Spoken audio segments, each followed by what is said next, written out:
Masa dia tengah minum, Su terasa bajunya ditarik. Su menoleh. Kosong, dadanya berdebar. Masa dia nak habiskan susu yang masih berbaki dalam gelas, sekali lagi bajunya ditarik. Dia menoleh. Masih sama, tak ada sesiapa pun dekat belakang dia. Tiba-tiba, nak susu?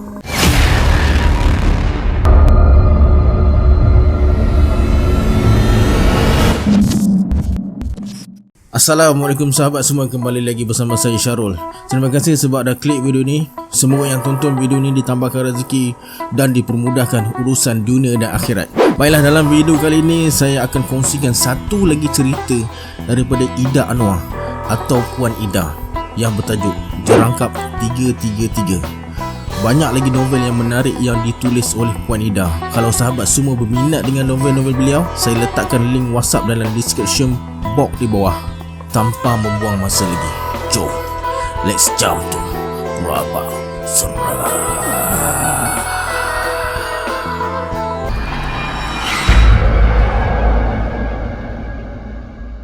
Izu pandang Idayu yang bangun dari tempat duduknya. Set makan tengah hari mereka hanya burger dan kentang goreng je hari tu. Diet daripada makan nasi, kata mereka.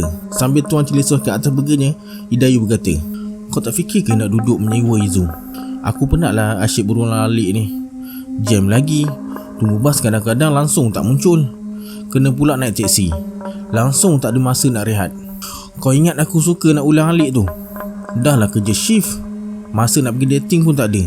Nasib baiklah Hamka jenis tak kisah. Dia pun sibuk dengan kerja tak sudah-sudah. Kumpul duit nak kahwin. Kita cari rumah sewa nak tak? Kita berdua je ke? Kita ajaklah Nozi sekali. Nanti suruh dia cari kawan lagi. Semalam aku dah nampak iklan dekat pagar banglo dekat ujung sana tu. Aku dah ambil nombor telefonnya. Bolehlah kita tanya nanti. Banglo? Agak-agak lah. Mampu ke nak bayar sewa? Sewa mesti beribu tu. Paling murah pun 1,500. Kalau macam tu sewanya, baik aku cari rumah flat, duduk seorang, privacy sikit. Aku call sekarang, loudspeaker, sama-sama dengar. Kalau ribu-riban, aku pun tak nak. Izu keluarkan telefon dan terus call nombor yang ditulis atas secebis kertas. Lama tunggu, tak ada jawapan. Izu cuba sekali lagi. Satu suara garau menerpa pendengaran mereka. Hello, Mr. Amir sini? Mr. Amir, selamat tengah hari. Saya Izu. Saya nak tanya tentang rumah yang Mr. Amir iklankan tu. Dah ada yang nak sewa ke? Masih kosong. Berapa sewanya? RM800. Tak ada deposit. Bila-bila masa boleh duduk. Macam mana nak jumpa Mr. Amir? Ada kontrak atau apa-apa dokumen yang perlu? Bank in je duit sewa. Kunci boleh ambil dekat tukang kebun rumah tu. Bila nak masuk? Mr. Amir bagi saya masa sampai esok petang. Nanti apa-apa saya telefon balik. Telefon dimatikan. Izu pandang wajah Idayu. Idayu berkata, Afsal murah sangat lah. Afsal tak tanya tadi, kau ada hantu ke? Tapi aku dah tengok rumah tu. Tak nampak macam rumah berhantu pun. Apa kata kau mesej Mr. Amir tu, minta tengok rumah esok? Kalau okey, kita terus bayar. Nozi mesti tak kisah. Dia pun memang tengah cari rumah. Nanti boleh kita cari housemate lain juga. 6 orang satu rumah. Kira okey dah tu. Mr. Amir pesan dalam mesejnya, jangan naik ke loteng. Itu hak peribadi dia. Rumah berloteng. Tak apalah, janji ada ruang untuk mereka semua. Izu telefon Nozi dan ajak dia tengok rumah. Nozi teruja. Memang dia nak cari rumah sewa. Penat berulang-alik ke tempat kerja. Banglo, lot 333. Kawasan rumah yang agak luas dan berpagar. Izu dan Ayu dah mula membayangkan kehidupan mereka nanti. Lari dari kesesakan. Tak perlu menunggu bas atau teksi, sebab memang dekat dengan tempat kerja mereka. Boleh jalan kaki je dari rumah ke tempat kerja. Hanya itu satu-satunya rumah yang agak besar di kawasan tersebut. Sewa pun murah. Siapa tak teruja? Idayu dan Izu bercerita tentang rumah lot 333 tu pada Nozi. Nozi bersuara, murah betul sewanya. Rumah ada hantu ke? Mulut jaga babe, jangan cabul. Entah kau ni, dasar mulut tak ada insurans. Tak adalah, rumah tu setahu aku memang besar dan luas. Macam tak logik pula sewa 800 je. Kecualilah rumah tu ada benda-benda pelik, orang lain tak nak sewa. Positif sikit lah. Mana tahu Mr. Amir tu memang tak sewakan harga tinggi. Sebab dah kaya raya, buat amal jariah. Daripada rumah tu mereput dekat situ, baik disewakan dengan harga murah. Boleh jadi juga. Kalau macam tu, bolehlah ajak Lin dengan Yanti tinggal sekali. Lagi ramai, lagi best. Boleh jimat lagi. Boleh juga. Lega aku. Tak payah nak berebut bas pagi-pagi. Dah lah bas tu ada jadual. Kalau terlepas, tunggulah lagi sejam. Naik teksi dah lah cikit darah. Kenapalah kilang kita ni tak sediakan bas? Itulah, aku tak sabar nak tengok rumah tu. Mesti dalam dia pun cantik. Petang tu, sewaktu mereka berada di loka, Izu ajak Idayu pergi tengok rumah tu. Idayu tengok jam. Dah pukul 5 petang. Idayu pandang sekeliling, cari kelibat Nozi pula. Izu dah bagi tahu Mr. Meh mereka nak datang pukul 5.30 petang ni. Mr. Meh dah suruh tukang kebun bagi kunci dan tunggu mereka melawat kawasan. Tak lama lepas tu, mereka bertiga berjalan kaki dari kilang menuju ke rumah tersebut. Ketika mereka sampai, pintu pagar dah pun terbuka. Ada sebuah motosikal Chris parking dekat tepi pagar. Idayu dan Nozi hanya perhati kawasan rumah tersebut. Halamannya agak lapang, rumput dipotong, pokok bunga kelihatan subur di dalam pasu. Aman damai je suasana. Idayu jalan menuju ke arah kanan rumah tersebut. Izu dan Nozi menuju ke pintu utama nak cari pakcik tukang kebun. Kemudian Nozi panggil Idayu. Bila dia tengok Idayu tercegat berdiri, Izu berkata, lain macam pula Idayu ni. Dah jadi patung ke apa? Jomlah tengok dia. Sebaik saja mereka berada dekat Idayu, Nozi bertanya, apa kau pandang tu? Siapa tu? Mereka berdua pandang ke arah yang sama. Tiba-tiba, orang yang mereka perhatikan tu menoleh. Mereka bertiga terkejut. Lelaki tu bersuara, kamu ke yang nak menyewa? Suaranya sengau, matanya agak besar sebelah, bibirnya herot ke kanan, kulit seperti terbakar. Lelaki tu sangat bongkok. Lelaki tu bersuara lagi, aku Zul, panggil je aku Pakcik Zul. Rumah ni aku yang jaga. Pakcik je yang jaga rumah ni? Saya Izu. Ni kawan saya, Idayu dan Nozi. Kamu bertiga je. 3 orang lagi akan masuk kemudian. Pergi masuk, tapi jangan naik ke loteng. Nanti tangga naik ke loteng tu aku pakukan kayu. Mr. Amir pun dah bagi tahu kami pasal loteng tu. Bagus juga kalau pakcik pakukan. Manalah tahu ada benda pula turun dari loteng. Jaga mulut kamu nak. Weh, jaga mulut kau baik-baik. Jangan main cakap je. Alah, aku bukan kata benda bukan-bukan lah. Dalam otak aku fikir tikus je. Izu, Idayu dan Nozi melangkah masuk ke dalam rumah. Besarnya, itu perkataan pertama yang keluar dari mulut mereka bertiga. Nozi bertanya, pakcik, betul ke Mr. Amir sewakan sekali dengan perabot? Perabot mahal pula tu. Betul lah. Korang lepas ni pandai-pandailah jaga harta Mr. Amir. Dia tu sebaik-baik manusia yang aku kenal. Suka buat amal jariah. Kan aku dah cakap Mr. Amir ni baik dan suka buat amal. Sebab itulah dia bagi kita sewa rumah ni. Murah je. Yelah tu Izu, duduk dulu baru tahu macam mana, baru boleh cakap. Idayu rasa tak selesa. Dadanya asyik berdebar sepanjang berada dalam banglo tu. Tetapi dia cepat-cepat beristighfar di dalam hati. Rumah je, bukan kubur, katanya dalam hati. Mereka ke bahagian dapur yang luas. Segala kelengkapan memang cukup. Mereka boleh berkongsi di 3 bilik utama, dan bilik bawah mereka jadikan bilik tetamu. Manalah tahu kalau ibu bapa mereka nak datang, tak perlu berkongsi bilik dengan anak-anak. Izu bersuara, aku puas hati. Kau Idayu, Nozi, macam mana? Aku okey, tak ada masalah. Kau macam mana Ayu? Hah? Kau cakap apa? Apa hal kau Ayu? Berangan tak sudah? Sorry geng, entahlah, aku tak tahulah. Aku rasa macam masuk dunia lain pula bila ada dalam banglo ni. Macam mana rumah ni? Best tak? Aku suka. Anytime boleh pindah. Tak payah susah-susah. Selepas bagi tahu Pakcik Zul yang mereka akan berpindah lusanya, mereka bertiga melangkah keluar daripada rumah tersebut. Masa dekat depan pintu utama, Idayu merasakan bajunya ditarik ke belakang. Dia menoleh, tetapi tak ada sesiapa. Meremang bulu roma dia. Izu dan Nozi menonong dia keluar dari rumah tersebut. Siapa tarik baju aku ni? Idayu berbisik. Dia cepat-cepat mendapatkan Izu dan Nozi. Kemudian dia bersuara, bila kita nak bayarin duit pada Mr. Amir? Esoklah, tunggu Lin dengan Yanti bagi duit sekali. Mereka dah setuju. Tapi seorang lagi siapa yang nak ya? Tak apa, nanti kita cari. Mesti ada budak-budak kilang lain yang nak bilik. Ramai juga yang berulang-alik jauh dari rumah. Lah, nanti kita carilah. Sementara ni kita duduklah berlima. Nanti barang dapur kita share beli. Di perhentian, berebut mereka naik ke dalam bas. Nozi duduk bangku yang kosong. Sementara tunggu penumpang yang lain naik, dia pandang keluar. Seorang gadis hampir sebaya mereka beratur bersama penumpang yang lain. wajahnya kelihatan agak sedih. Gadis tu naik dan duduk di sebelah Izu. Kelihatan Izu berbual agak mesra dengan gadis tu. Gadis tu melambai kepada mereka. Sebaik saja mereka turun daripada bas. Idayu bertanya, "Siapa tu Izu?" "Namanya Su, kerja kilang dekat depan kilang kita tu. Dia duduk sebelum hentian terakhir bas yang kita naik ni. Tadi dia ada cakap dengan aku dia nak cari rumah sewa. Dia dengar kita berbual. Dia kata kalau ada kosong dia nak duduk sekali dengan kita. Kau orang okey tak?" "Budak tu nampak baik. Aku tak kisah. Kau Idayu?" "Aku tak ada hal. Janji boleh masuk kepala." Kemudian mereka berjalan kaki masuk ke dalam kawasan kampung. Sambil berjalan mereka berbual dan kemudian mereka berpisah di rumah masing-masing. Idayu pandang emaknya yang sedang menonton televisyen dengan adik-adiknya. Ayahnya masih belum pulang daripada surau. Idayu bersuara, "Mak, kami semua dah dapat rumah sewa. Lusa dah boleh masuk." "Senang pula dapat rumah sewa. Kebetulan Izu ternampak rumah banglo tu mak. Terus ikut tuan punya rumah tu.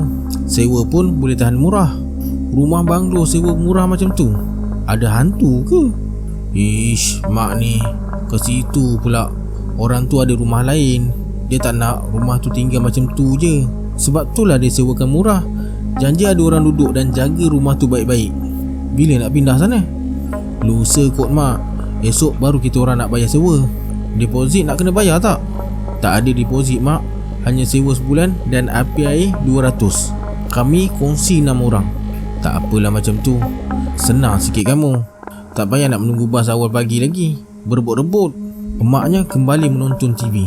Idayu masuk ke dalam bilik dan keluarkan beg besar dari bawah katil. Dia nak kemas pakaian yang nak dibawanya ke rumah sewa mereka nanti. Idayu tu senyum, puas hati. Nanti dia tak perlu bersusah payah lagi kejar waktu bas dan berebut dengan penumpang yang lain.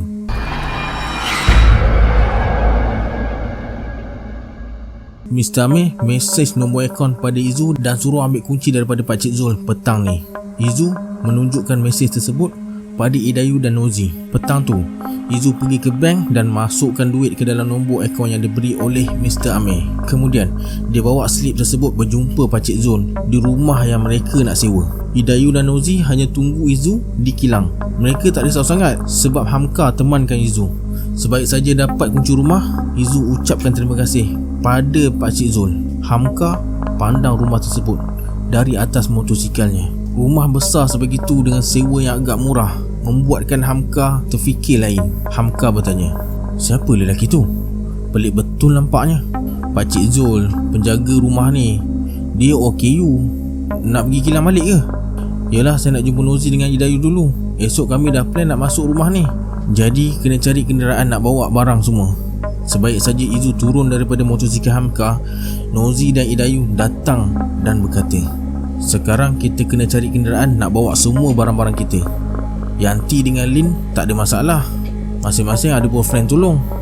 Kalau nak saya tolong boleh, tak ada masalah. Nanti saya pinjam kereta abang saya. Esok saya tolong kamu semua pindah." Aku pelik sikit tentang rumah tu. "Kenapa?" "Rumah tu, entahlah, aku tengok macam tak ceria." "Awak tak boleh pandang macam tu Ham. Rumah tu pada saya okey je. Kalau awak masuk dalam rumah tu lagi best tau. Mewah." Izu, Su apa cerita? Tak nampak pula dia hari ni." "Pagi tadi aku dia jumpa dia masa dalam bas. Dia dah bagi duit sewa. Dia kata esok je jumpa. Tapi mungkin datang lambat sikit." "Su tu duduk taman mana ya?" "Taman baru buka dekat hentian kedua akhir bas." "Oh, taman mewah tu. Anak orang kaya pun kerja kilang ke?" "Su memang orang berada. Tadi pun dibagi RM250 pada aku. Aku tanya kenapa bagi lebih. Dia cakap boleh beli barang dapur. Bagus budaknya. Cakap pun lemah lembut je. Kalau macam tu, esok pukul berapa aku nak ambil korang ni?" "Lepas sarapan pagi lah." Pakcik Zul cakap dia dah pakukan tangga nak naik ke loteng tu dengan papan lapis dan letak amari hiasan untuk tutup papan tu. "Rumah tu ada loteng ke?" "Ada apa dekat loteng tu?" "Barang-barang peribadi Mr. Amir. Tu yang dia tak bagi kami naik. Tapi okey jugalah. Tak kisah pun pasal loteng tu." "Apa yang awak fikir ni Ham?" "Tak ada apalah." "Izu, bas dah sampai. Hamka, kita jumpa esok tau." Kemudian mereka bertiga naik bas untuk pulang. Esoknya selepas sarapan pagi, mereka tunggu Hamka datang. Mereka dah berjanji untuk tunggu dekat rumah Izu je. Mak Idayu dan Mak Nozi pun ada dekat rumah Izu. Mereka bersarapan beramai-ramai di bawah pokok dekat dapur rumah sementara tunggu Hamka datang. Tak lama lepas tu Hamka sampai. Mereka bertolak dari rumah Izu dan tiba sejam kemudian di rumah banglo tersebut. Hamka pandang nombor yang tertera pada pintu pagar rumah tu. Izu dan Hamka berbual di halaman rumah sementara Idayu dan Nozi duduk di ruang tamu. Mereka tunggu Yanti dan Lin datang. Baru mereka akan pilih bilik masing-masing. Izu akan berkongsi dengan Su, Idayu dan Nozi, Yanti dengan Lin. Tak lama kemudian Lin dan Yanti sampai. Nozi berkata, "Okey, semua dah ada kecuali Su. Dia akan datang petang sikit. Kita boleh pilih bilik." "Pandai betul korang cari rumah ni. Cantik, lengkap perabot, selesa. Yalah, peti ais pun besar. Macam boleh masuk dalam peti ais ni. Kalau dah habis round tingkat bawah, jom kita naik tingkat atas. Ada 3 bilik dengan ruang tamu. Jadi kita bolehlah pilih bilik mana satu kita nak."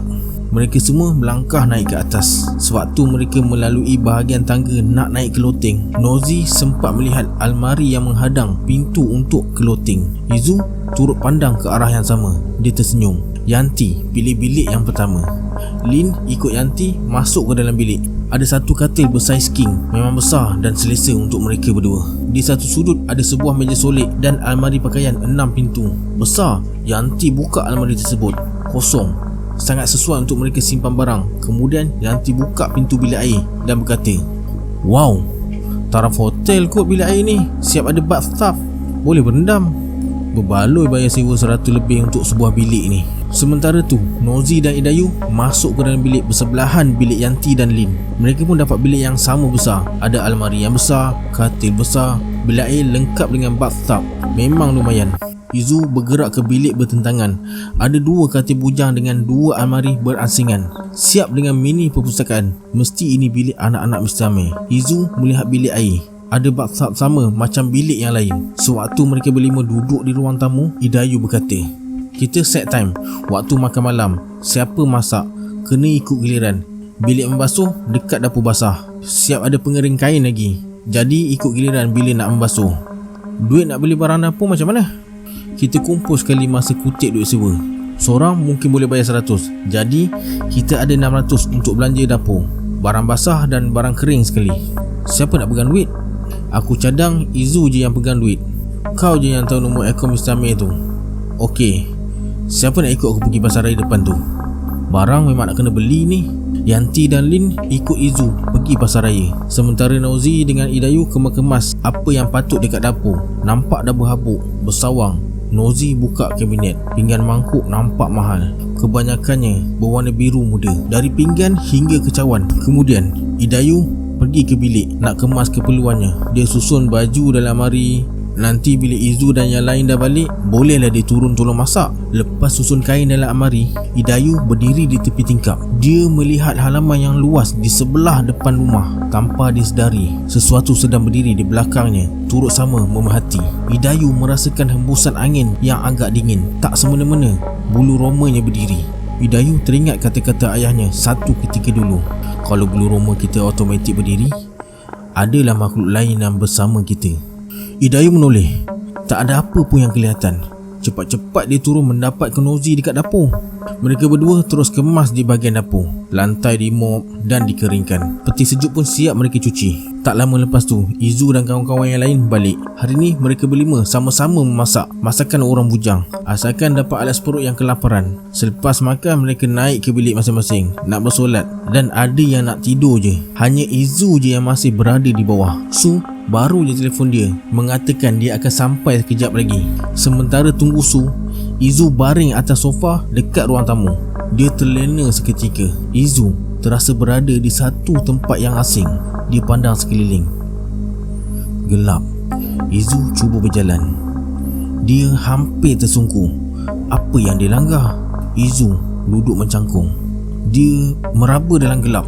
Penglihatannya sangat terhad. Dia meraba benda yang dilanggarnya. Macam batu nisan je. Dia teringatkan sesuatu. Lalu dengan pantas dia keluarkan pemetik api dari poketnya dan arahkan pada benda yang sedang dipegangnya. Allahu Akbar. batu nisan. Kemudian dia terdengar macam bunyi orang menggali. Cik, cik, cik. Ada orang ke dekat sini? Perlahan-lahan dia berjalan mencari dari mana arah bunyi tersebut. Kenapa nak gali malam-malam buta macam ni? Izu tertanya-tanya.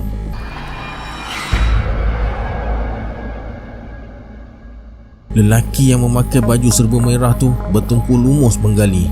Hanya bertemankan lampu suluh, dia terus menggali. Papan lahat dibuka. Wajah mayat kecil tu kelihatan menghadap tanah. Dia angkat mayat kecil tu naik dan letakkan di tepi kubur. Terus dia timbus balik liang lahat yang terbuka. Mayat kecil tu didukungnya sebelah tangan. Sebelah lagi tangan mengheret cangkul sambil kaki melangkah meninggalkan tanah perkuburan. Dia tersenyum puas. Tiba-tiba, "Assalamualaikum." Sayup-sayup Izu dengar suara orang bagi salam. Boleh pula dia tertidur. Sebaik saja dia buka pintu, Su terpacul depan dia. Su berkata, "Maaf kak, Su lewat sikit." Masuklah." Izu melihat Su hanya bawa sebuah beg yang sederhana besar. Perlahan-lahan Su melangkah masuk ke dalam rumah dengan lafaz Bismillah. Izu bertanya, "Su dah makan?" "Dah kak, Mama sudah siap masak tadi sebelum hantar Su ke sini. Mama tak singgah sebab dia nak cepat." "Kalau macam tu bolehlah kita naik ke bilik terus. Kak Zu share bilik dengan Su tau." "Boleh kak, Su tak ada masalah." Mereka naik ke atas. Televisyen di ruang tamu atas terpasang tanpa ada sesiapa menontonnya. Izu bersuara, "Ish, dah tahu tak nak tengok TV tu, tutuplah. Ni boleh pula biarkan terpasang." Dia matikan televisyen yang sedang menayangkan kartun Doraemon. Macam budak-budak, tak ada rancangan lain agaknya. Izu mempersilakan Su masuk ke dalam bilik mereka. Ada katil sendiri, ada almari sendiri, berbaloi bayi sewa. Su duduk atas katil dan pandang almari pakaian yang cukup besar. Dia bukan bawa banyak baju pun, hanya baju yang nak dipakai di rumah dan uniform kerja dia je dan beberapa buah buku agama. Dia pandang ke seluruh bilik. Siap ada mini perpustakaan. Buku tersusun rapi di atas rak. Izu baring di atas katil. Dia perhatikan Su susun pakaiannya di dalam almari. Su bersuara, "Bagus kan kak bilik ni? Siap ada mini perpustakaan lagi. Rasanya ni bilik anak-anak Mr. Amir. Akak tak tengok pun lagi buku-buku tu. Malas nak tengok sebab tebal sangat."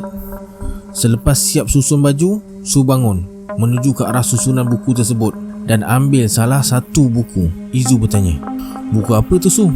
"Buku kisah mumia kak." Dia buka helaian buku tersebut, membelik seketika sebelum meletakkannya kembali. Dia ambil buku yang lain pula, masih berkisah tentang mumia. Nampaknya tuan rumah ni dulu suka baca sejarah lama-lama. Kebanyakannya buku sains teknologi pengawitan mayat. Mungkin tuannya sukakan mumia. Mungkin juga banyak mengembara ke Mesir. Izu bertanya, "Sudah lama ke kerja dekat kilang depan kilang akak tu?" "Baru lagi kak, dalam sebulan saja Su nak isi masa lapang. Nanti keputusan STPM keluar, Su berhentilah sebab nak sambung belajar." "Wah, rajinnya Su nak sambung belajar. Tak macam akak ni malas. Belajar pun setakat suang-suang kuku je." "Su suka belajar kak. Kerja kilang ni pun sebab terpandangkan iklan. Itu yang Su cuba minta." "Bolehlah kak, nak belajar hidup berdikari. Sampai bila nak bergantung pada mama dan papa tu je? Baguslah kalau nak berdikari. Kita memang tak boleh bergantung pada keluarga je. Akak ni dah 3 tahun kerja. Bolehlah nak sara adik-adik, nak bantu mak ayah. Kerja kilang pun tak ada salahnya, asalkan dah halal." "Betul kak." Su setuju. Janji pandai jaga diri. Su tersenyum. Dia merebahkan badannya di atas katil, merenung kipas yang berputar laju di siling. Su menoleh kepada Izu yang dah terlelap. Dia pun rasa mengantuk, mungkin sebab bangun awal sangat hari tu. Lelaki tu letakkan mayat si kecil yang masih berbungkus kain kapan berlumpur di atas meja. Perlahan-lahan dia buka ikatan kain kapan yang balut tubuh kecil tu. Mayat bergerak-gerak perempuan tu begitu comel pada pandangan matanya. Dia berbisik ke telinga mayat kecil tu, "Jangan bimbang sayang, kamu akan jadi cantik dan jelita sebagaimana impianmu." Izu tersentak. Badannya rasa seram sejuk. Apa hal ni? Dia terus duduk atas katil. Mimpi yang bersambung. Su bertanya, "Kenapa Kak Izu? Mimpi ngeri ke?" "Macam mana Su tahu?" "Dah akak bangun macam terkejut. Selalu orang mimpi ngeri je yang bangkit macam tu." "Betul juga kan?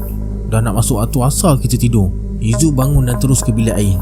mandi dan bersiap sedia untuk bersolat. Su dah siap tunggu dia keluar dari bilik air untuk solat berjemaah. Sebaik saja selesai solat asar, Izu ajak Su ke dapur. Dia cadang nak goreng cucur untuk minum petang. Sementara masih bercuti, bolehlah mereka memasak. Esok bila dah mula bekerja, entah sempat atau tak mereka masak sama-sama. Nozi mendapatkan Izu yang tengah goreng cucur bilis. Izu suruh Nozi pergi buat air. Idayu pula tegur Su yang berdiri dekat tepi peti sejuk. Su hanya mengangguk dan tersenyum. Nozi pandang dan tegur Su. Dia tak perasan pun Su berdiri dekat tepi peti sejuk tu kalau Idayu tak tegur dia tadi. Nozi bertanya, nak buat air apa ni? Milo, Nescafe atau kopi? Buat kopi je lah. Habis je menggoreng cucur, mereka duduk di ruang tamu sambil makan dan minum air kopi panas. Mereka saling bertukar cerita. Sampai masuk waktu maghrib, mereka naik ke bilik dan berjanji akan turun sebaik saja mereka habis bersolat untuk makan malam pula. Setelah siap bersolat, Idayu pandang Nozi yang masih ralik melayan telefon bimbitnya. Idayu bersuara, aku turun dululah, nak panaskan lauk. Okey, kejap lagi aku turun. Idayu cari suis lampu dapur yang gelap gulita. Ketika lampu terpasang, mata Ayu menangkap kelibat berlari dan hilang. Dadanya berdebar kencang. Dia menghampiri tempat di mana kelibat tu hilang. Kosong, tak ada apa-apa. Izu yang baru je turun ternampak Idayu terbongkok-bongkok meraba dinding. Izu bertanya, apa kau cari tu, Ayu? Aku... Idayu menoleh pandang Izu. Dia terkaku. Dekat belakang Izu, dia ternampak lagi kelibat tersebut berdesup lalu hilang. Idayu gosok kedua belah matanya. Pelik pula Izu melihat kelakuan Idayu. Izu toleh ke belakang dan berkata, kenapa kau ni, Ayu? Ayu, aku tanya kau ni, kau dah kenapa? Tak ada apa-apa. Kau ni... Tak ada apalah, pandangan aku je agaknya. Terus dia panaskan masakan tengah hari tadi. Izu pandang Idayu yang nampak kalut. Su pandang lelaki berkelubung baju merah. Mayat kecil tu dibelah dari pangkal leher hingga ke perut. Darah hitam meleleh di atas meja lalu menitik ke lantai. Darah yang dah membusuk tu mengalir lalu terkena kaki Su yang tercegat memerhati. Segala organ dalaman diletakkan di atas dulang besar. Ada sepasang paru-paru yang dah lebam, jantung yang mengecut, isi perut yang panjang bergulung. Sudah semalaman si kecil tu mati. Lelaki tu kemudian menyuntik sesuatu pada arteri leher si kecil tu. Baunya begitu kuat. Darah si kecil tu disedut habis. Dia membiarkan darah tu mengalir di atas lantai. Bau hanya meruap-ruap. Su terasa nak muntah. Tiba-tiba Su terjaga. Jam menunjukkan pukul 1 pagi. Su pandang Izu yang lena. Dia bangun menuju ke bilik air. Alang-alang dah terjaga, lebih baik dia bertahajud. Malam pertama berlalu. Pagi tu mereka ke tempat kerja. Buat pertama kalinya mereka tak perlu terkejar-kejar. Pertama kalinya mereka tak perlu ada rasa berdosa sebab tertinggal solat subuh. Ketika mereka berada di bilik loka, Idayu berkata, Lena, betul aku tidur malam tadi. Aku pun langsung tak sedarkan diri. Selesa betul. Yelah, aku pun rasa macam tu. Syok je tidur. Tapi petang semalam masa aku tidur dekat ruang tamu, aku mimpi benda entah apa-apa. Kau mimpi apa? Mimpi orang korek kubur? Mimpi macam tu pun kau sebut macam tak ada perasaan je, Izu. Alahai, mimpi je lah, Ayu. Mimpi ni tak lebih pada mainan tidur je. Bukan apa-apa pun. Kau tak rasa ke dia macam nak bagi kita petanda? Petanda apanya? Petanda nak mati? Izu ketawa dan tinggalkan Idayu. Dia malas nak layan Idayu merapu.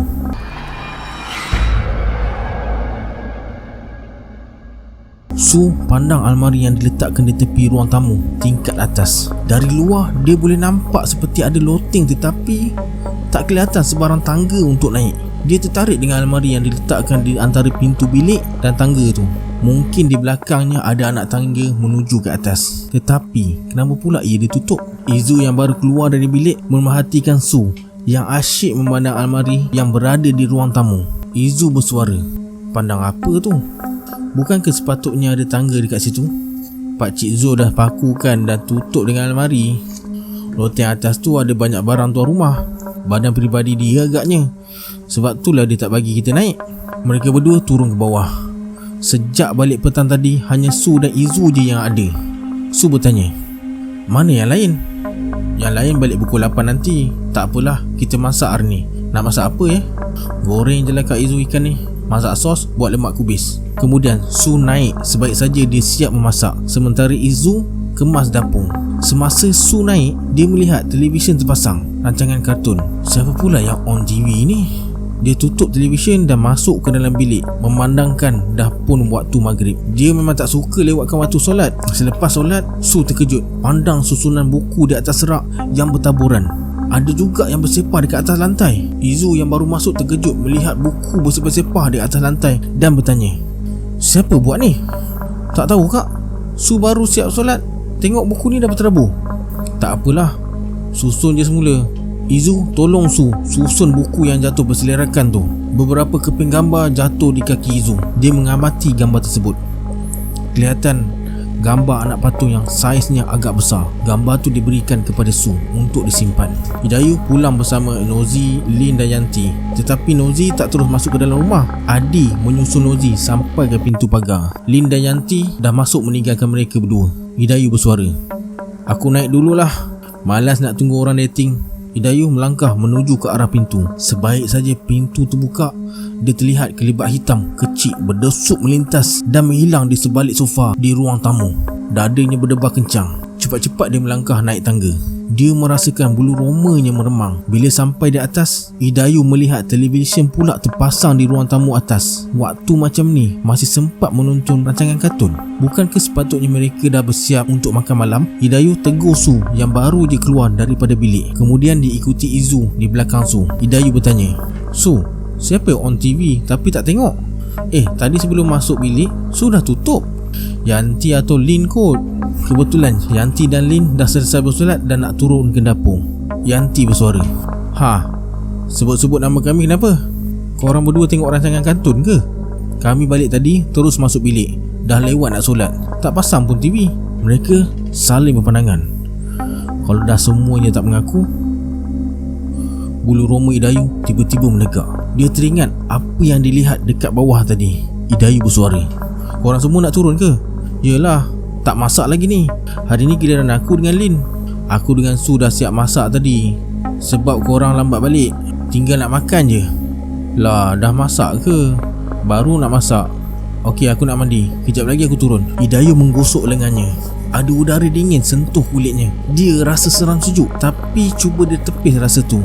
Sebaik saja selesai mandi dan solat, Hidayu nak turun ke dapur. Dia tutup pintu biliknya perlahan. Nozi masih belum masuk. Kalau dah berbual dengan si Adi, tak ingat dunia kawannya tu. Macam tak ada hari esok nak berbual. Padahal kerja pun di tempat yang sama. Tiba-tiba, dum dum dum dum, Hidayu tersentak. Bunyi itu datang dari belakang amari. Macam ada sesuatu yang tolak amari tu. Hidayu beristighfar dan berlari menuruni anak tangga. Nyaris tak terlanggar Nozi yang tengah naik tangga. Wajah Hidayu kelihatan pucat. Nozi bertanya, "Apa hal kau ni, Ayu?" Aku "Hei, dah kenapa dengan kau ni Mengucap Ayu. "Allahu Akbar. Maaf Nozi, perasaan aku agaknya." "Kau kenapa?" Tak ada apa-apa. Kau ni menakutkan aku je lah." "Baik, kau temankan aku." Nozi tarik tangan Hidayu. Nak tak nak, Hidayu terpaksa naik semula. Matanya sempat melihat amari besar dekat dinding. Memang bunyi tu jelas datang daripada belakang amari tu. Tapi bunyi apa? Sementara tunggu Nozi mandi, Hidayu membelit telefon bimbitnya. Hidayu bersuara, "Cepat sikit Nozi. Nozi, kau lambat lagi ke?" "Lamanya, aku nak turun lah." Bunyi air dah tak kedengaran. Sekejap lagi mesti Nozi keluar. Tetapi seminit, 2 minit, Nozi tak keluar juga dari bilik air. Hidayu mula rasa cuak. Dia bangun dari katil. Perlahan-lahan tombol pintu bilik air dia pegang. Menggigil tangannya memulas. Sebaik saja pintu terbuka, Hidayu meninjau ke dalam bilik air. Kosong. Serentak dengan tu, pintu bilik terbuka dari luar. Hidayu menjerit. Nozi cepat-cepat peluk Hidayu yang menggigil di tepi pintu bilik air. Nozi bertanya, "Kenapa ni Ayu? Mengucap banyak-banyak. Hei, kau ni siapa Apa hal kau ni? Kau bukan Nozi kan? Tadi kau dah perdayakan aku, setan. Sekarang kau nak perdayakan aku lagi? Ya Allah, Ayu, ni akulah Nozi. Penipu! Ya Allah Ayu, ni aku, Nozi.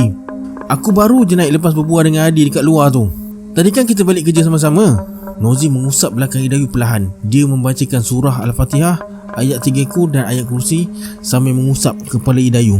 Nozi berkata, "Bertenang Ayu, ni memang aku." Hidayu menangis. Badannya menggigil ketakutan. Dia peluk Nozi. Jadi yang dengan dia tadi bukan Nozi. Ini baru Nozi yang betul. Mereka berdua duduk di atas katil. Idayu cerita pada Nozi. Mula-mula dia nampak kelibat dekat bawah. Dah 2 kali dia nampak. Lepas tu dia dengar macam ada benda nak keluar dari belakang almari dekat ruang tamu tu. Lepas tu dia nampak Nozi. Nozi bersuara, "Tak ada apa-apa lah tu Ayu. Mungkin kau stres sangat kerja. Balik lewat. Tadi dekat kilang kau kan kena marah sebab salah pasang benang winding. Memanglah aku stres dengan kerja. Kerja tu kerja lah. Tapi bila balik rumah aku dah rasa lapang dah. Kata kau macam tu.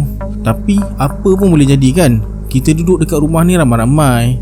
Mustahil kau je yang nampak. Dah lah, tak payah fikir apa-apa. Jom kita turun." Izu dah siap masak tu. Ketika mereka melintasi almari tu, Idayu pandang dengan rasa takut. Nozi bertanya, "Kenapa kau pandang almari tu?" "Apa isi almari tu?" "Barang tuan rumah lah kot. Takkan hantu pula." "Jangan galut lah Ayu." Nozi menghampiri almari tu dan dengan perlahan buka selak almari. Matanya pandang Idayu yang dah menutup wajahnya. Nozi berdebar-debar juga nak buka. Buatnya memang ada benda keluar dari almari. Dia pegang pintu, crack. Pintu almari berbunyi apabila dia buka. Nozi melihat di dalamnya. Dia pandang Idayu yang masih menutup wajahnya. Timbul idea nak sakat Idayu. Nozi bersuara, "Ayu, apa benda ni? Jangan Nozi, aku takut. Apa benda tu? Ayu, aku takut." Tiba-tiba dum dum dum dum dum, almari berbunyi macam ada sesuatu nak melompat keluar. Idayu dah nak berlari, tapi cepat-cepat Nozi pegang tangan dia. Nozi berkata, "Hey, aku usik kau je lah. Yang kau kalut ni kenapa? Kau usik aku? Aku doakan kau kena macam aku. Biar kau rasa. Aku doakan esok kau bangun tidur, kau ada dalam almari tu. Baru pada muka kau." "Alah, relax lah kau ni. Stres sangat kenapa?" Nozi peluk bahu Idayu. Idayu menolak. Menonong je dia turun ke dapur. Izu bersuara, "Ayu, Nozi, kita orang dah makan. Lambat sangat kau orang turun. Lauk ada lagi ni. Makanlah." Yanti dan Lin bawa sebekas popcorn ke ruang tamu. Nozi dan Idayu terus menikmati hidangan. Idayu sekelip mata dah lupakan ketakutannya tadi. Mungkin betul kata Nozi, dia stres jadi dia fikirkan benda yang bukan-bukan. Selepas makan malam, mereka naik kembali ke bilik walaupun malam masih muda lagi.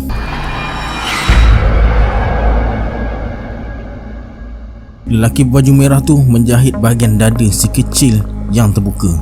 Segala organ dalaman dibungkus di dalam plastik sampah berwarna hitam, lalu diletakkan pada satu sudut. Kemudian dia ambil pita pengukur dan cebisan kertas. Dia mula mengukur bahu, lengan, leher, panjang badan dari bahu hingga ke pinggang dan dari pinggang hingga ke kaki. Selesai satu kerja, dia biarkan mayat si kecil di atas meja lalu turun dan masuk ke dalam bilik yang lain. Lelaki tu berdiri di tepi sebuah meja yang agak luas. Ada perca kain berselerakan, gunting dan pita pengukur diambilnya. Dia mula mengukur kain yang sudah siap terbentang di atas meja. Siap mengukur, dia mula menggunting. Dia nak buat gaun yang paling cantik untuk si comel. Dia dah mula membayangkan rupa para si comel memakai baju yang dijahitnya sendiri. Pasti cantik seperti bidadari. Su terjaga. Bunyi mesin jahit menarik perhatiannya. Dia pasang telinga. Sayup-sayup je bunyi mesin jahit tu. Siapa yang menjahit malam-malam ni? Rumah ni ada mesin jahit ke? Su tertanya-tanya, terasa nak turun tapi takut pula. Tak lama kemudian bunyi mesin jahit tu berhenti. Su menoleh ke arah Izu yang agak gelisah. Mimpi buruk lagi agaknya. Tiba-tiba Allahu Akbar. Su hanya mendengar Izu beristighfar. Dia cepat-cepat goncang bahu Izu dan berkata, "Kak Izu, bangun kak, bangun." Izu bangun. Dia pandang Su dan bertanya, "Pukul berapa ni Su?" "Pukul 3 pagi kak." "Akak kenapa? Mimpi buruk lagi ke?" Allahu Akbar Su. Mimpi ngeri sangat Su. "Akak mimpi apa?" "Akak mimpi ada lelaki berbaju merah yang menggali kubur, menculik mayat kecil, lalu dia awet. Dia lapah mayat kecil tu, keluarkan segala isi dalaman. Isi tu dia buang je." "Ngerinya kak." "Su, dah 2 hari akak mimpi benda yang sama. Macam nak bagi tahu sesuatu pada akak." "Kak, syaitan memang suka mempermainkan dan menyesatkan kita dalam jaga maupun dalam lena kita. Tapi Su, mimpi tu seakan bersambung." "Mungkin jugalah kak, ada sesuatu yang Allah nak tunjukkan pada kita. Anggap je lah mimpi tu mainan tidur. Terlanjur kita dah terjaga ni, apa kata kita solat tahajud?" "Yang Su ni tak tidur kenapa pula? Terjaga juga ke?" "Haa kak, terjaga. Tapi tak adalah mimpi ngeri macam akak. Su bangun dan terus ke bilik air. Izu masih termenung di atas katil. Ada ke orang bermimpi macam tu? Bersambung bab ke bab. Dah macam buku pula. Pukul 5 pagi sebelum subuh, Su turun ke dapur. Tekaknya terasa dahaga. Izu pula lepas solat tahajud, dia sambung tidur. Su buka lampu ruang tamu. Sementara kawan-kawan yang lain belum bangun, dia nak masak nasi, nak buat nasi goreng. Su buka peti sejuk, cari susu segar. Masa dia tengah minum, Su terasa bajunya ditarik. Su menoleh.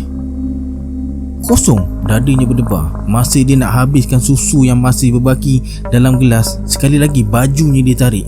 Dia menoleh.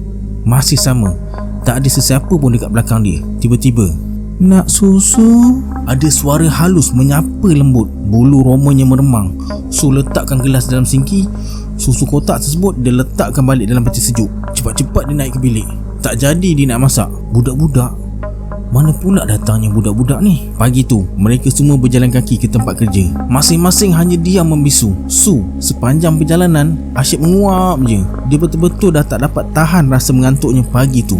Idayu bertanya, kau kenapa Su? Terjaga tengah malam kat Ayu, susah nak tidur balik. Oh, ingatkan ada benda ngacau. Apa maksud kat Ayu? Nanti kita cerita. Mereka sampai di kilang tempat mereka bekerja. Su masuk ke simpang kiri. Kilangnya terletak agak jauh ke dalam. Nozi hari tu tak keluar rehat. Awal-awal lagi dia dah ke bilik rehat sebab nak lelapkan mata. Yanti dan Lin macam biasa dah lesap ke kantin. Izu dengan Idayu je yang ada dalam bilik loka, dengan beberapa pekerja production lain yang tak ke kantin. Idayu duduk di sebelah Izu. Dia mengeluh perlahan dan berkata, Izu, aku nak tanya kau sikit. Kenapa kau mengeluh ni? Rumah apa yang kita duduk ni Izu? Rumah lah. Rumah apa pula? Kenapa? Rumah tu lain macam je. Apa maksud kau lain macam? Aku rasa biasa je. Tak ada apa pun. Semalam aku balik dari overtime. Masa buka pintu, aku nampak kelibap berdesup lalu dekat depan mata, kemudian hilang. Sebelum ni pun aku ada nampak dekat dapur. Perasaan kau je tu, dah penat, mata nampaklah macam-macam. Bukan tu je, aku dengar benda pelik dari dalam almari dekat dinding tu. Almari tu jalan nak naik ke loteng kan? Bukan tu je Zu. Aku berlari nak turun tangga. Aku terserempak dengan Nozi yang nak naik tangga. Dia ajak aku masuk dalam bilik. Aku tunggu dia mandi. Lama aku tunggu. Alih-alih Nozi masuk dari pintu bilik. Maksud kau yang kau terserempak dekat tangga tu bukan Nozi? Kau nak kata itu hantu ke? Kau ni merepek je lah. Perasaan kau je tu Ayu. Kami yang lain okey je. Kau je yang rasa macam-macam. Aku tak kisah kalau kau tak percaya aku, tapi aku rasa tak sedap hatilah pasal rumah tu Izu. Tak ada apalah Ayu, kita mengajilah. Kita solat dari rumah tu. InsyaAllah tak ada gangguan tu semua. Kadang-kadang kita ni stres kerja. Bila dah stres tu, otak mulalah merewang. Mulalah mata nak nampak yang bukan-bukan. Aku percaya benda tu semua ada. Kita je yang tak nampak. Tapi selagi kita percaya dan yakin pada diri kita, mesti benda tu semua akan menghindari kita. Idayu hanya mengangguk. Memang betul kata Izu. Hanya perasaan dia je. Petang tu, ketika balik dari kerja, Su balik dengan Idayu dan Izu. Nozi balik lewat sikit dengan Yanti dan Lin. Hanya mereka bertiga je yang pulang awal. Su bersuara, malam ni tak payah masak lah Kak Izu. Kalau tak masak nak makan apa? Tak apa, saya belanja cakutiau dekat gerai abang depan tu. Nak? Kalau macam tu, lepas isyak lah kita pergi beli. Okey Kak, set. Malam tu selepas solat maghrib, Izu tonton televisyen dekat ruang tamu atas. Su cari Idayu dekat dalam biliknya. Su berkata, Kak Ayu, apa yang Kak Ayu nak cerita pagi tadi ya? Apa yang Su nak cerita dengan akak? Kenapa malam tadi terjaga lepas tu tak boleh tidur? Su ada dengar atau nampak sesuatu ke? Entahlah Kak, susah Su nak cerita. Kenapa? Dada Idayu berdebar. Adakah Su nampak apa yang dia nampak? Perbualan mereka terhenti apabila Izu masuk ke dalam bilik mereka. Dia duduk di sebelah Idayu dan Su di atas katil. Izu bertanya, korang borak apa ni? Tak ada apa-apa Izu, borak biasa je. Kak Izu, kenapa akak selalu mimpi ngeri ya? Pasal mimpi tu? Entahlah Su, mimpi tu macam pelik sikit. Kau mimpi benda pelik? Apa dia? Entah, mainan tidur je tu. Tapi itulah, mimpi tu macam bersambung, bab ke bab, macam buku. Pelik, kau tak cakap pun gangguan tidur kau tu dekat aku. Aku mimpi seorang lelaki gali kubur, korek mayat budak kecil, dia awet. Lepas tu dia ukur badan budak kecil tu. Dia gunting kain perca dan jahit jadi baju. Yang aku mimpi ni dia jahit baju kanak-kanak perempuan. Awet mayat, dia bawa keluar semua isi dalam badan. Lepas tu dia suntik cecair formalin. Mana Su tahu? Su pun ada mimpi benda tu. Lelaki tu pakai kelubung merah. Wajahnya tak nampak kak. Betul lah, lelaki tu gali kubur, pakai baju merah macam jubah berkelubung. Mereka bertiga berpandangan. Mimpi mereka berdua sama. Su bersuara. Malam tadi Su terjaga. Su dengar bunyi orang menjahit. Malam tadi juga dalam mimpi akak, lelaki tu menjahit baju. Itulah kau Izu. Aku dah cakap rumah ni pelik, tapi kau tak nak percaya cakap aku. Sebelum subuh tadi Su turun minum susu. Lepas tu dekat belakang Su ada suara budak kecil. Dia berbisik je cakap nak susu. Serius? Betul lah kak. Takkan Su nak bohong pula? Pelik lah kan? Maafkan aku Ayu sebab tak percaya cerita kau. Sekarang macam mana ni? Baru seminggu kita duduk sini. Sikit-sikit dia tunjukkan diri. Kalau lagi lama kita duduk sini, apa pula yang akan jadi? Aku tak pasti apa benda ni semua. Lagipun masa kita masuk rumah ni, kita main masuk je, tak ada buat doa selamat. Apa kata kita pakat-pakat dengan mak ayah kita? Kita panggil ustaz datang baca Yasin, buat doa selamat. Kalau macam tu, kita kena berpakat dengan yang lain. Keluar duit sikit, nanti Su minta mama sponsor. Betul juga kan? Rumah ni dah lama kosong. Tak mustahil lah ada benda lain singgah duduk dekat rumah ni. Nanti kita berpakatlah dengan mereka semua. Su, jadi tak nak beli cakotiau? Nozi mesej suruh belikan makanan untuk dia, Yanti dan Lin ni. Nak? Jomlah kak, kita keluar beli. Idayu dan Izu bangun. Mereka bersiap nak keluar ke gerai makanan.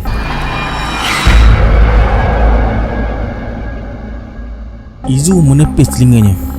Terasa ada benda merayap menyebabkan dia terjaga. Cepat-cepat dia buka lampu tidur dan berdiri di tepi katil, mengibas bantal dan selimutnya. Tak ada apa-apa pun, bisik Izu. Apa benda yang merayap di telinganya tadi? Tiba-tiba dia terdengar suara budak kecil ketawa halus. Dia pandang katil Su. Tak ada. Ke mana Su? Tak lama kemudian baru Su muncul. Su bersuara. Kak Izu kenapa tak tidur lagi ni? Su pergi mana? Su tengok TV dengan Kak Nozi dan Kak Ayu. Kenapa kak? Su, ada benda kacau akak lah. Dia main-main dekat telinga, macam letak bulu ayam tu. Lepas tu akak dengar bunyi budak ketawa. Akak mimpi kot. Tak, kali ni akak tak mimpi. Memang betul ada benda dalam bilik ni. Lain macam je lah kak. Tiba-tiba mereka terdengar bunyi dari atas siling, macam tapak kaki sedang berlari dalam satu kumpulan. Su mendekati Izu. Mereka sama-sama menunggak. Kemudian mereka terdengar sayup-sayup bunyi budak-budak ketawa. Agak lama Su dan Izu dengar sebelum bunyi tu lenyap macam tu je. Izu bersuara. Rasanya Nozi dengan Idayu mesti dengar juga kan? Jom kak, kita pergi bilik diorang. Mereka berdua terus berlari menuju ke bilik Nozi dan Idayu. Masa mereka masuk ke dalam bilik Idayu dan Nozi, kelihatan mereka berdua tengah berpelukan atas katil. Su meluru mendapatkan mereka berdua dan bersuara. Kak Ayu, Kak Nozi, kenapa Nozi? Ayu. Ya Allah Izu, Su, kami takut. Kami dengar bunyi benda berlari dekat atas. Lepas tu ketawa. Sebelum kau orang masuk sini, tiba-tiba muncul anak patung bergerak. Kami ingat kami je dengar suara budak bermain dengan tapak kaki berlari tu. Aku tadi kena kacau masa tidur. Ada benda main dekat telinga aku. Apa benda tu ah? Kami takut. Kami pun. Kita baca Yasin bergilir. Kak Idayu dengan Kak Nozi tidurlah dulu. Bagus juga tu. Aku dah tidur tadi. Biar aku dengan Su baca Yasin dulu. Kau orang tidur. Su okey ke? Tak mengantuk? Su hanya menggelengkan kepalanya. Dia dah hilang rasa mengantuk. Mereka berdua mengaji berterusan sampai pukul 4 pagi. Bila mereka rasa dah agak selesa, Izu dan Su merebahkan diri dalam bilik Nozi dan Idayu sampai ke subuh. Ketika mereka berkumpul pagi tu, Idayu bagi cadangan untuk berjumpa ustaz atau buat kenduri doa selamat. Yanti dengan Lin memang tak tahu apa yang berlaku malam tadi. Mereka lena sampai ke subuh. Yanti bersuara. Kenapa korang berempat ni? Korang malam tadi tak dengar apa-apa ke? Tak. Eloklah kalau macam tu. Mulai hari ni Elak akan berada sendirian dekat rumah sementara kita cari punca gangguan ni. Gangguan apa? Gangguan apa Izu? Baguslah kalau tak tahu tu Lin, Yanti. Aku nak ingatkan korang semua balik rumah sama-sama. Jangan ada yang balik sendiri atau cuba bersendirian dalam rumah ni. Aku tak fikir hantu. Kau fikir apa? Entahlah. Aku rasa rumah ni ada sesuatu yang tersembunyi. Kau nak jadi ahli nujum ke Nozi? Kau percaya hantu tu wujud ke? Aku tak percayalah hantu, tapi aku percaya syaitan akan menyerupai apa saja untuk menakutkan kita. Sekarang ni Kak Nozi nak kita siasat ke dari mana datangnya bunyi tu? Ini dah macam rancangan Ghost Hunter yang selalu aku tengok dekat TV tu. Kau ingat? Ni rancangan reality mencari hantu, menyelesaikan misteri. Kita dalam dunia sebenar sekarang tau, bukan alam fantasi. Pada aku, setiap apa yang berlaku mesti ada sebabnya. Korang tak takut ke? Jangan nak tunjuk berani. Jadi, aku tak tahu nak cakap apa.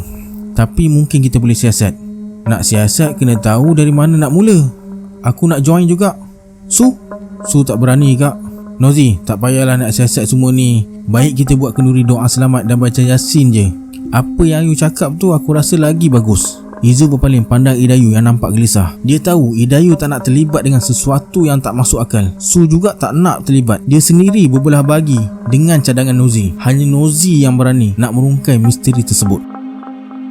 Okey sahabat semua, kita sambung di part kedua cerita Jerangkap 333 ni. Jangan lupa like dan share video ni ya. Kita jumpa lagi di video akan datang. Saya Syarul. Assalamualaikum. Adiosa.